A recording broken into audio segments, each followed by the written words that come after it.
Before the private jets, custom tequila, and seven-figure car builds, Richard Rawlings was just a kid from Fort Worth, Texas, obsessed with two things: speed and success. His love for cars started early. By the time he was 14, he'd already bought, built, and sold his first vehicle. But what set Richard apart wasn't just mechanical talent, it was hustle. He didn't come from a wealthy family or inherit a business. He worked as a firefighter, paramedic, law enforcement officer, and even in advertising, all while flipping cars on the side. Every paycheck was fuel for his dream. That dream took shape in the early 2000s when he opened Gas Monkey Garage, a small hot rod shop in Dallas. The goal? Build badass custom cars that looked good, ran fast, and turned heads. But unlike traditional shops focused on long, expensive builds for elite collectors, Rawlings had a different idea: volume, energy, and attitude. He wanted Gas Monkey to be a lifestyle brand before that term meant anything in the automotive world. It wasn't long before the garage's loud style and Richard's over-the-top personality attracted attention. But the breakthrough came in 2012 with Fast and Loud on the Discovery Channel. The show followed Rawlings and his crew as they bought, flipped, and built wild cars under tight deadlines and tighter budgets. It wasn't just about restorations, it was about deals, drama, and dollars. From that moment, Richard wasn't just a garage owner. He was a celebrity entrepreneur, selling not just cars, but a vision of American grit and glamour.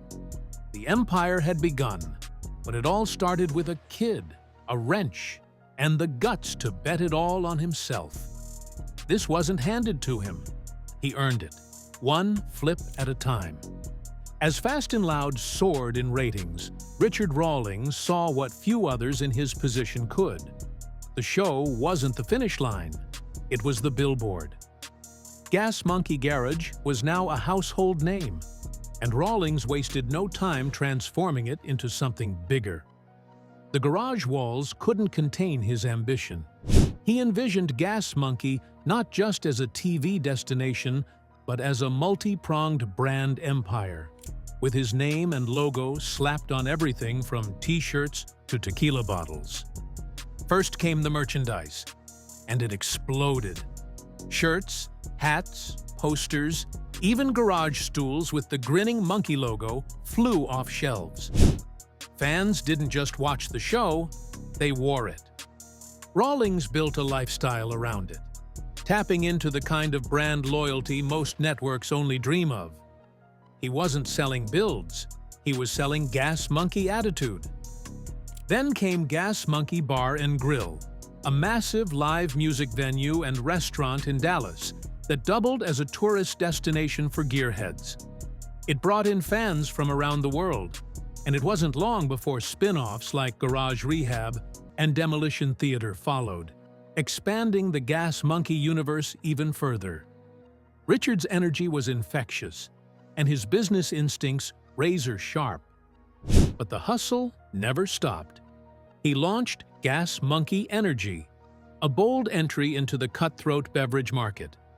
Some thought it was too much. What did a car guy know about energy drinks? Rawlings didn't care. He kept building, expanding, pushing. By this point, Gas Monkey was no longer just a garage. It was a machine fueled by branding, media, and risk. Richard was everywhere. Autograph signings, SEMA stages, podcast interviews, press tours, and every appearance fed back into the empire. With every deal, every product, every handshake, Richard Rawlings made one thing clear. He wasn't just fixing cars anymore. He was building a legacy, one brand deal at a time. While Gas Monkey Garage remained the on-camera hub of activity, Rawlings kept one corner of his world almost entirely hidden: his personal car collection. Nestled behind closed doors in a private warehouse, this fleet was the crown jewel of his empire, unseen by most but endlessly curated by Rawlings himself. This wasn't just a vanity garage, it was a strategic vault filled with multi-million-dollar collectibles, vintage muscle cars, ultra-rare supercars, and a few personal oddities he refused to part with. Among them, a pristine 1932 Ford Coupe Rawlings often calls the soul of his collection. It's not the most valuable, but it's the one that started it all. The garage is home to Ferraris, McLarens, Porsches, and multiple examples of American muscle with six-figure restoration tags.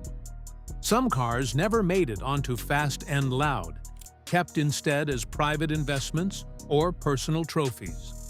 A few are even rumored to be in pre-build status, vehicles Rawlings plans to flip or feature when the time is right. Insiders say the collection is worth over $6 million, and Rawlings treats it like a live portfolio.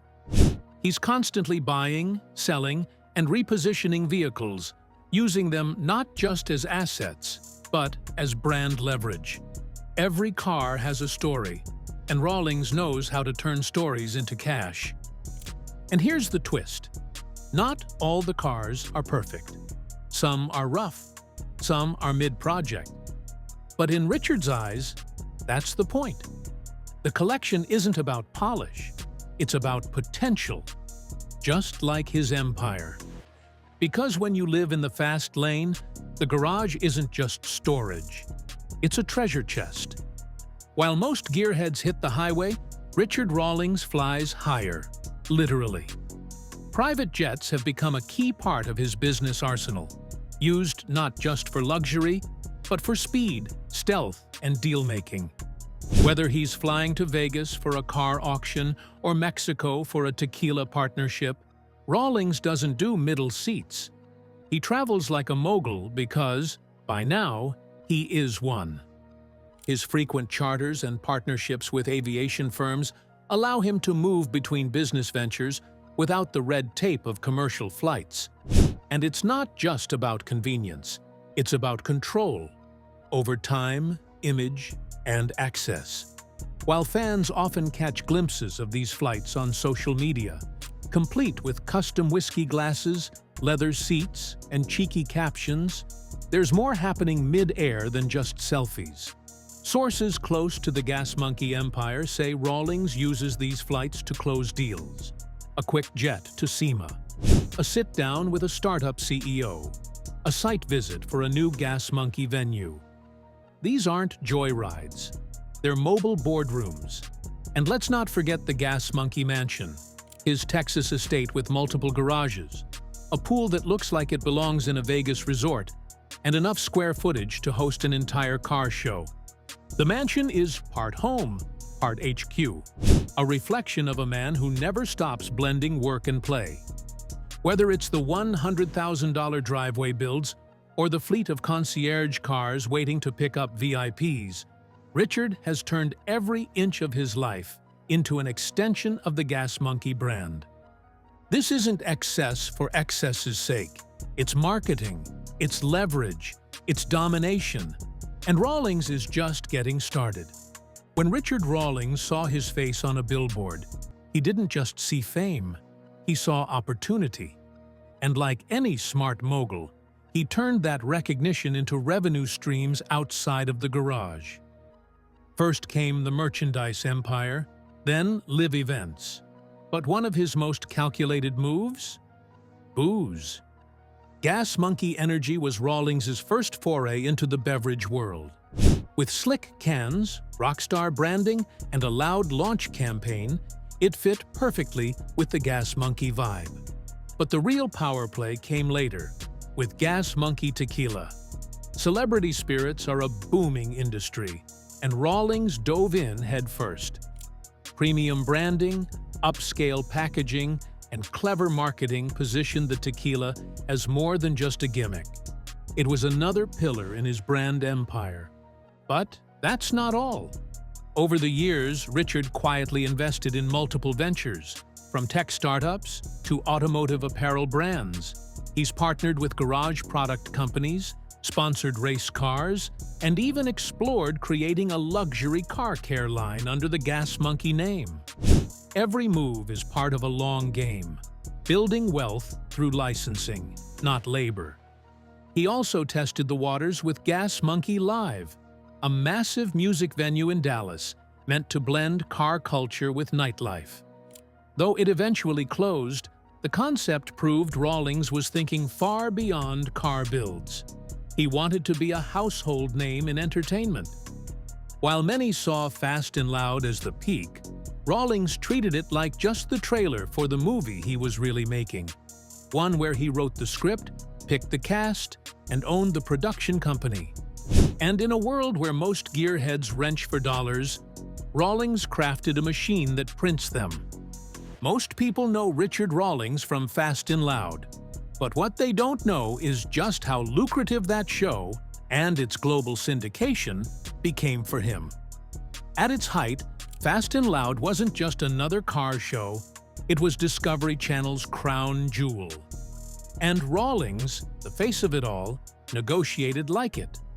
Insiders report that Rawlings had one of the most aggressive contracts in automotive television.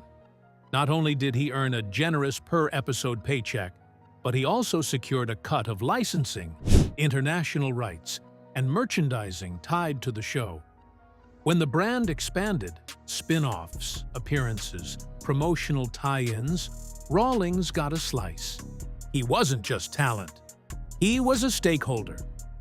Discovery got more than ratings. They got a brand people could wear. Gas Monkey t-shirts flew off the shelves. The garage became a pilgrimage site. Tour buses showed up, and every camera zoomed in on the man in the shades and leather. Rawlings knew how to sell it. What few realize is how fast that TV money turned into multi-million-dollar leverage. Richard bought properties, invested in businesses, funded Gas Monkey expansions, and built his personal car collection with the same cash flow. Fast and Loud wasn't just a show, it was venture capital in disguise. By the time the series wrapped, Rawlings had transformed himself from TV star into TV boss, a man with influence, infrastructure, and income. He didn't just build cars on screen, he built an empire off it. The sunglasses, the leather, the big talk, and bigger ego, that's the Richard Rawlings most fans know. But behind the bravado is a different man. One that rarely shows up on screen. One who's more strategist than showman. Friends and colleagues say that when the cameras are off, Richard is far quieter, observing, calculating, plotting his next move. He plays the character well because it serves the brand. But in private, he's focused, sometimes intense, and always hunting for the next opportunity. He's known to obsess over the smallest details in deals, contract clauses, logistics, branding placement. The sunglasses? A shield? The jokes? A diversion? The truth is, Rawlings built his image like a car. Sleek on the outside, but engineered underneath to win. This duality helped him survive in a cutthroat world. He's taken hits, failed ventures, lawsuits, media backlash, but always bounced back. Why? Because he plans 5 steps ahead. He doesn't just chase trends, he creates them. Even his public missteps, like the short-lived Gas Monkey Live venue or the backlash over certain flips, didn't derail him. He adapted, shifted gears, and kept rolling. Because Rawlings isn't just a car guy, he's a marketing machine. The man who walks into a boardroom is not the same guy slamming beers on screen. And that's by design, because the most valuable thing Richard Rawlings ever built was Richard Rawlings. To the public, Richard Rawlings is always on. Rock music, car burnouts, and tequila toasts. But that lifestyle? It's not as effortless as it looks. Behind the curtain of the $20 million image is a man constantly juggling high-stakes ventures, camera crews, and fan expectations. What the shows didn't reveal were the real business headaches. Rawlings has faced multiple lawsuits, some involving former partners, licensing disputes, and even venue shutdowns. The most infamous?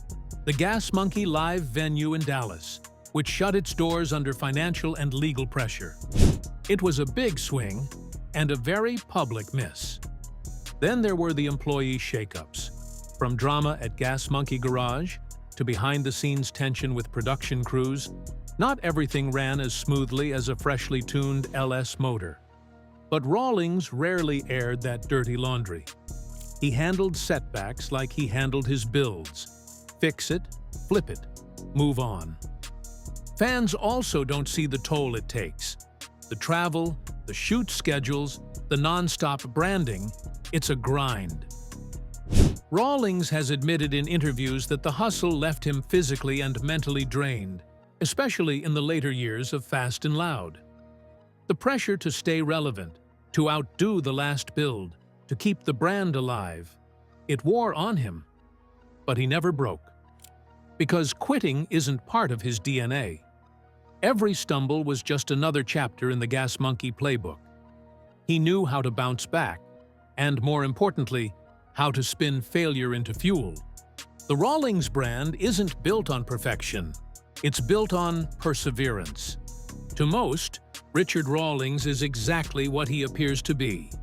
A loud, larger-than-life car guy with a taste for rock and rebellion. But those close to him tell a different story. One of a man who's constantly walking the line between persona and reality.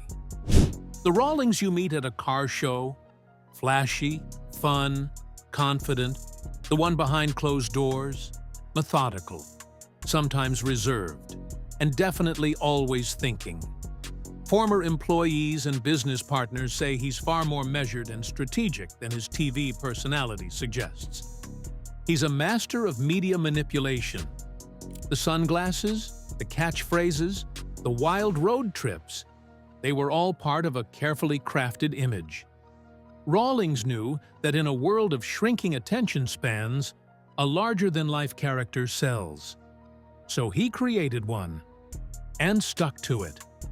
But that came with a price.